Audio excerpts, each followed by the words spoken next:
little pink iPod. Jenny was not really into the Christmas season.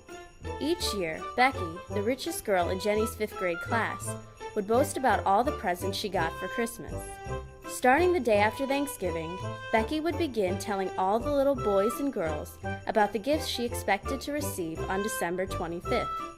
Then, for a month after Christmas, Becky would go on and on about how wonderful her presents were and how next Christmas her gifts would be even better and more impressive and expensive, if that was even possible. Jenny came from a large family. She had 5 brothers and 2 sisters, so money was always tight.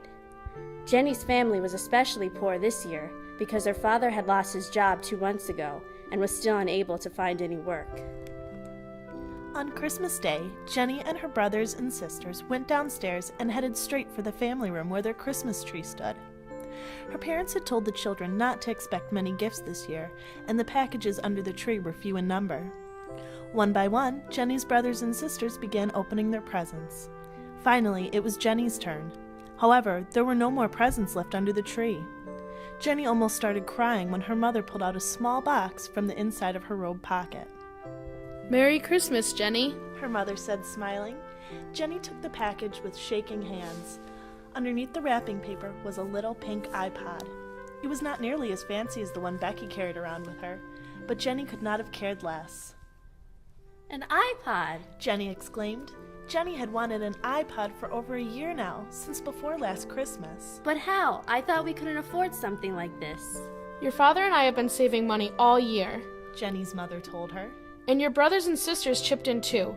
You were so selfless earlier this year when you didn't receive any gifts for your birthday. Your father had just lost his job and we really couldn't afford to buy you anything special then. We hope this will make up for it."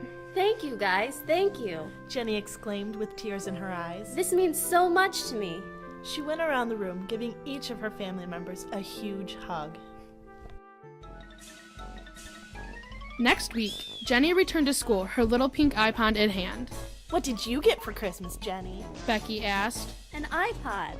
Jenny exclaimed proudly, holding out the little device with its pink bright cover. "That's it?" Becky snickered, shaking her head. "I got a new computer, a digital camera, a DVD recorder, a flat screen TV, an iPhone, and a bunch of other things, so many that I can't even remember them all." That's nice, Jenny said, smiling. Then she turned and walked away, putting her earphones in and selecting a Christmas song from the playlist on her brand new iPad. Becky, with a confused look on her face, watched Jenny walk away. She wondered why Jenny wasn't more impressed with all the gifts Becky had received. After all, Becky thought, my parents got me loads of presents.